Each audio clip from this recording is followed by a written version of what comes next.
भोपाल से प्रस्तुत हैं प्रादेशिक समाचार। नमस्कार, समाचारों के साथ मैं जितेंद्र रघुवंशी। पहले मुख्य समाचार। इंदौर मेट्रोपॉलिटन क्षेत्र और इंदौर रीजनल डेवलपमेंट एरिया की कार्ययोजना होगी तैयार। मुख्यमंत्री ने गरीब और जनजातीय विद्यार्थियों की उच्च शिक्षा के लिए सरकार द्वारा फीस भरने की घोषणा की। पेरिस पैरालंपिक खेलों का कल हुआ समापन। भारत ने हासिल किए 29 पदक। और प्रदेश में मानसूनी गतिविधियों ने फिर पकड़ा जोर। 14 जिलों में बारिश का येलो अलर्ट। अब समाचार विस्तार से। मुख्यमंत्री डॉक्टर मोहन यादव ने इंदौर में विकास कार्यों की समीक्षा की।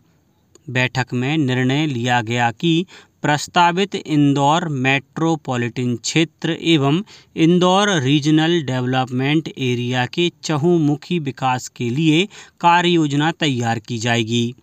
इंदौर नगर निगम सीमा में शामिल 29 गांवों के विकास के लिए विशेष कार्ययोजना 1 माह में बनाई जाएगी।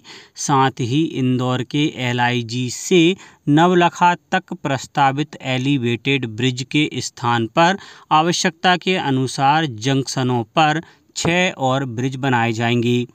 इसके साथ ही नगर निगम में शामिल 29 गांवों और शहर की अन्य पुरानी बस्तियों के भू स्वामित्व संबंधी मामलों का निराकरण और इनके नक्शे भी पास करने के साथ इन गांवों में वैध कॉलोनियों की तरह ही सभी मूलभूत सुविधाएं मिलना भी सुनिश्चित किया जाएगा।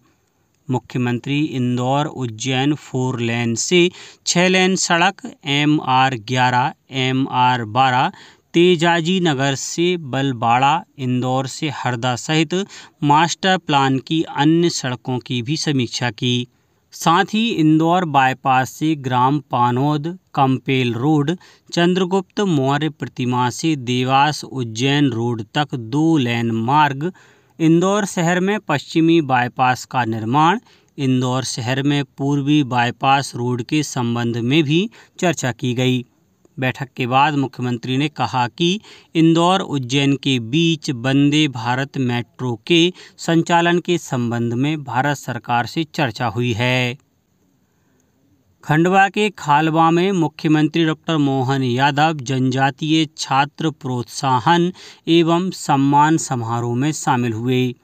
इस दौरान मुख्यमंत्री ने हरसूद एवं खालवा की बालिकाओं के लिए शासकीय महाविद्यालय हरसूद के लिए निःशुल्क बस सुविधा का लोकार्पण किया। इसके अलावा जनजातीय कार्य विभाग की विदेशों में शिक्षा प्राप्त करने हेतु छात्रवृत्ति योजना अंतर्गत चयनित खालवा विकासखंड के छात्र आसाराम पालवी का सम्मान किया। साथ ही मुख्यमंत्री ने हरसूद के पास करीब 100 करोड़ रुपए का स्पोर्ट्स ग्राउंड बनाने की भी घोषणा की। मुख्यमंत्री ने डॉक्टर बनने का सपना देख रहे छात्रों के लिए बड़ी घोषणा की है। उन्होंने कहा कि बच्चों की पढ़ाई का खर्च राज्य सरकार उठाएगी।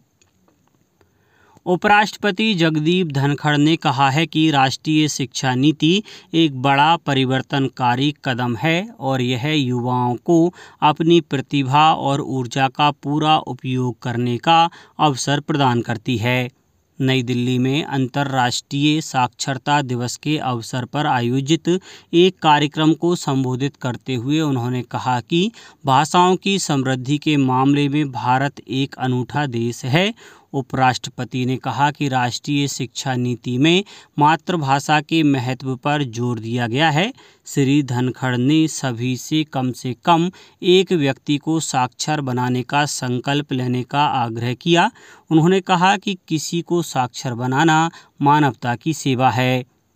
अंतर्राष्ट्रीय साक्षरता दिवस के अवसर पर मुख्यमंत्री डॉक्टर मोहन यादव ने सोशल मीडिया के माध्यम से कहा कि शिक्षा ही मनुष्यता को समृद्ध रख सकती है।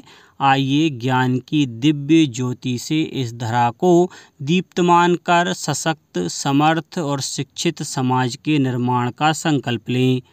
विकसित भारत के लिए शिक्षा का प्रसार बहुत जरूरी है।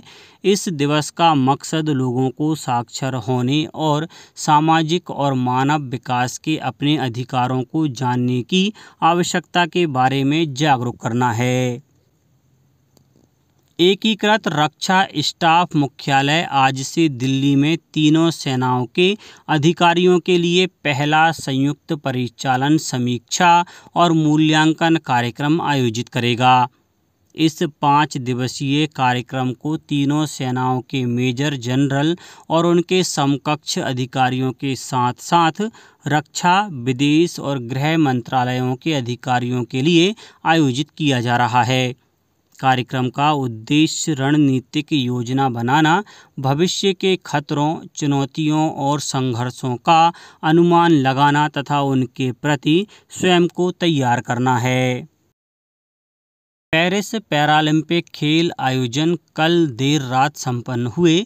इन खेलों का समापन समारोह फ्रांस के नेशनल स्टेडियम स्टैड दी फ्रांस में हुआ। इस आयोजन में संगीत, नृत्य और गणमान्य व्यक्तियों के भाषणों सहित कई अन्य कार्यक्रम आयोजित हुए। भारत की तरफ से स्वर्ण पदक विजेता तीरंदाज हरविंदर सिंह और धावक प्रीति पाल ध्वजवाहक रहे। एथलीट परेड के बाद बैटन 2028 में होने वाले अगले पैरालंपिक खेलों की मेजबान लॉस एंजल्स को सौंप दी गई। भारत के लिए 2024 के पैरालंपिक खेल एक ऐतिहासिक मील के पत्थर के रूप में याद किए जाएंगे। भारत ने 7 स्वर्ण, 9 रजत और 13 कांस्य सहित कुल 29 पदक हासिल किए हैं और पदक तालिका में 16वें स्थान पर रहा। मध्य प्रदेश जनजातीय संग्रहालय भोपाल में संभावना गतिविधि का आयोजन किया गया, जिसमें खंडवा के रामदास साकले और साथियों द्वारा निमाड़ के काठी नृत्य की प्रस्तुति दी गई। इसके बाद बैतूल के दिनेश कासदेकर और साथियों ने कोरकू जनजाति के गदली नृत्य की प्रस्तुति दी। उल्लेखनीय है कि प्रदेश जनजातीय संग्रहालय में प्रति रविवार को आयोजित होने वाली गतिविधि में प्रदेश के 5 लोकांचलों एवं 7 प्रमुख जनजातियों की बहुविध कला परंपराओं की प्रस्तुति के साथ ही देश के अन्य राज्यों के कला रूपों को देखने समझने का अवसर भी जन सामान्य को प्राप्त होता है। अब बात मौसम की। मौसम विभाग के अनुसार एक बार फिर मानसूनी गतिविधियां जारी हैं। ट्रफ लाइन और लो प्रेशर एरिया की वजह से पूरे प्रदेश में बारिश की संभावना है। 11 सितंबर से प्रदेश में बारिश का स्ट्रॉन्ग सिस्टम एक्टिव हो रहा है। इस बीच मौसम विभाग ने मंदसौर, मुरैना, छिंदवाड़ा, मैहर सहित 14 जिलों में भारी बारिश का येलो अलर्ट जारी किया है। इसके अलावा भोपाल, इंदौर, नर्मदापुरम, दमोह, छतरपुर आदि जिलों में कहीं कहीं बारिश होने का येलो अलर्ट है। प्रदेश में अब तक औसत 36 इंच से अधिक बारिश हो चुकी है। यह सीजन की 97% है। पिछले 24 घंटों में विजयपुर में 115, खातेगांव में 90 मिलीमीटर बारिश दर्ज की गई। भोपाल में भी कल शाम हल्की बारिश दर्ज की गई। अब कुछ समाचार संक्षेप में। प्रदेश के उप मुख्यमंत्री राजेंद्र शुक्ल ने शहडोल जिले के बाणसागर बांध के जल भराव क्षेत्र में स्थित सरसी टापू का निरीक्षण किया। उप मुख्यमंत्री ने अधिकारियों के साथ बैठक में यहां पर्यटन को बढ़ावा देने के लिए सभी जरूरी उपाय करने के निर्देश दिए। देवास में स्वास्थ्य विभाग द्वारा डेंगू, मलेरिया, चिकनगुनिया जैसी बीमारियों के नियंत्रण के लिए निजी एवं शासकीय चिकित्सकों की कार्यशाला आयोजित की गई।